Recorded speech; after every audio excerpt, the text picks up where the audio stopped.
সুন্দর শাস্তি দিয়েছি তোকে। তোর মেয়ে তোর চোখের সামনেই ঘুরবে, কিন্তু তুই ওকে ছুতে পারবি না, মাথায় হাত বোলাতে পারবি না। ঠিক বলেছিস লাকটি মা, বাড়ি জব্দ হয়েছে কিরণমালা। এইবার আমি দেখবো কিরণমালা কি করে তুই প্রমাণ করিস যে আলোকমালা তোর মেয়ে।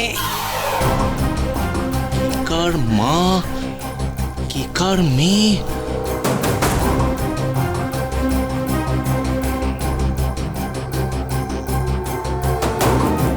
আমি তো কিছুই বুঝতে পারছি না, কিচ্ছু বুঝতে পারছি না। কটকটি, তুমি তুমি হিংটিংকে পৃথিবী থেকে চুরি করে এনেছিলে না?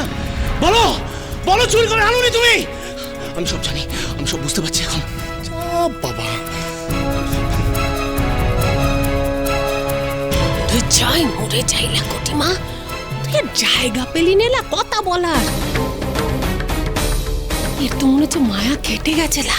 মায়া কর, না হলে তো এই বোমচিকা গোহে আমরা টিকতে পারবো না।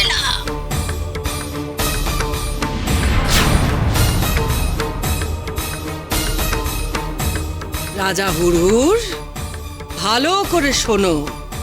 হিংটিং তোমার আর আমার মেয়ে, আর কিরণমালা ওকে কেড়ে নিয়েছে। আমার আমার মেয়ে হিংটিং কোথায়? আমার মেয়ে হিংটিং, শয়তান কিরণমালা আমার মেয়েকে ধরে রেখেছে। হ্যাঁ, আমি কিরণমালার উপরে আক্রমণ করব, কিরণমালাকে একেবারে ধ্বংস করে দেবো। আমি আমার মেয়েকে আমি আমার কাছে নিয়ে আসবো, আমার হিংটিংকে আমার কাছে নিয়ে আসবো, যেমন কোনো আমি নিয়ে আসবো। না না, আমি যাবোই যাবো, কেউ আজ আমাকে থামাতে পারবে না। না, আমি যাবো, আমার মেয়ে হিংটিংকে নিয়ে আসবো, আমি আমার কাছে নিয়ে আসবো, যেমন কোনো নিয়ে আসবো। নিয়ে গিয়ে মেয়েকে এত সহজে ওকে নিয়ে আসা যাবে না। ও তো নিজে থেকে আসতেই চাইছে না। আর সবচেয়ে বড় কথা, কিরণমালা যতক্ষণ প্রাসাদের মধ্যে আছে ততক্ষণ আমাদের ওর সামনে যাওয়াটা নিরাপদ নয়।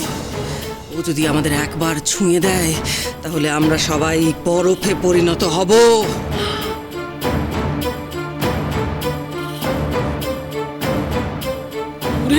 মরে যাই লাকটি মা, তাহলে উপায়?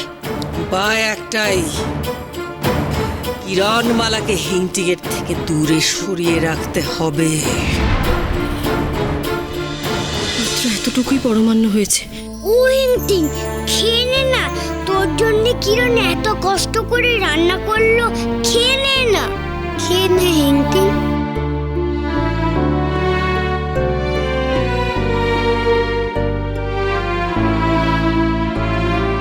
খেয়ে নাও লক্ষ্মীটি। না, আমি খাবো না। আর একদিন কিরণমালা তোমাকে খাইয়ে দেবে। ঠিক? একদম ঠিক। কিন্তু আমি একা কেন খাবো? সবাই খাবে। না না, এইটুকু পরমান্ন ভাগ করলে তুমি কি খাবে? যা থাকবে তাই খাবো।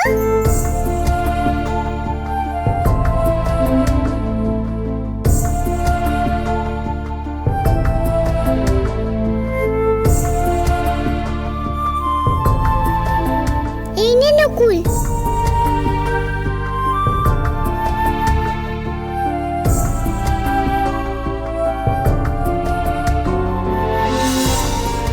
সোনামণি, এই নাও।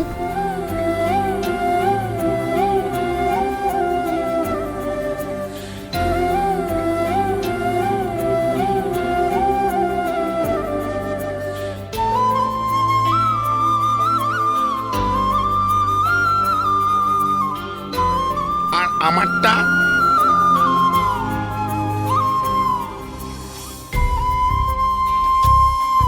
হাত পাতো।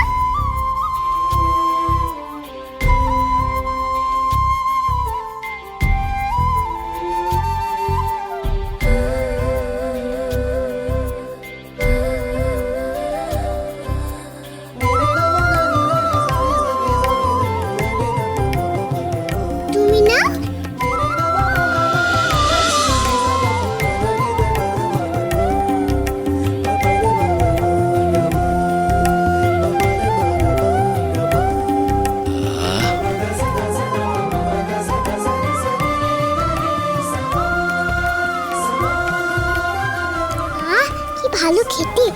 কজনকে খাইয়ে আসি।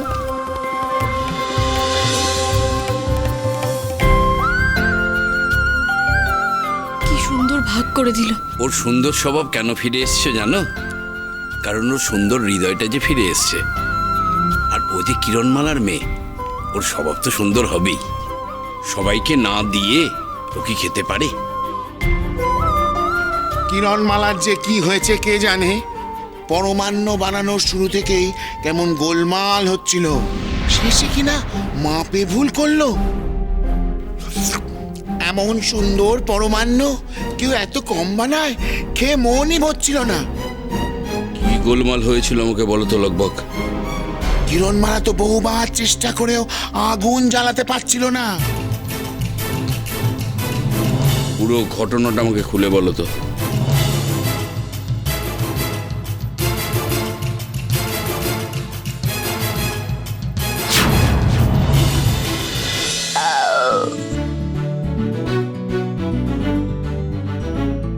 কি ভালো খেতে।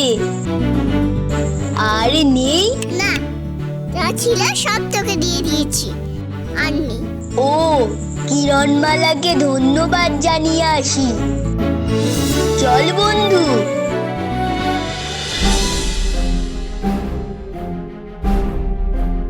না, আমি যাব না। আমাকে বলেছিল খাইয়ে দেবে, খাইয়ে দেয়নি। আমার মুখের উপরে দরজা বন্ধ করে দিয়েছে ও। যতক্ষণ আমাকে খাইয়ে দেবে আমি ওর সাথে কথাই বলবো না। রাগ করিস না বন্ধু, একবার কিরণমালার কাছে চল। না না না, তোর যেতে হয় তুই যা। আমি কক্ষে যাচ্ছি, এখন কেউ আমার কাছে আসবি না। বন্ধু বন্ধু, যা, রেগে গেছে তো খুব। আজকের দিনে কিরণমালার ওপরে বন্ধু রেগে গেল। ইস, সত্যিটা যদি জানতো তাহলে বন্ধু এত রাগ করতে পারতো না। যদি জানতো যে কিরণমালাই ওর মা। খবরদার যদি বলেছিস। না না, এই দেখো আমার পেট ফুলে ঢোল হয়ে গেছে, আমি তাও কিচ্ছুটি বলিনি। কিন্তু বন্ধুর মনটা ভীষণ মামা করছে জানো। আমাকে বলছিল কিরণমালা কেন বন্ধুকে বলছে না যে সেই বন্ধুর মা, তাহলে তো বন্ধুর সব কষ্ট দূর হয়ে যায়। আমি যে পড়তে পারছি না। আলো, আলো, তোকে আজকে তোর জন্মতিথিতে একটা মূল্যবান জিনিস উপহার দেব, যা তোকে রাক্ষসীদের হাত থেকে রক্ষা করবে।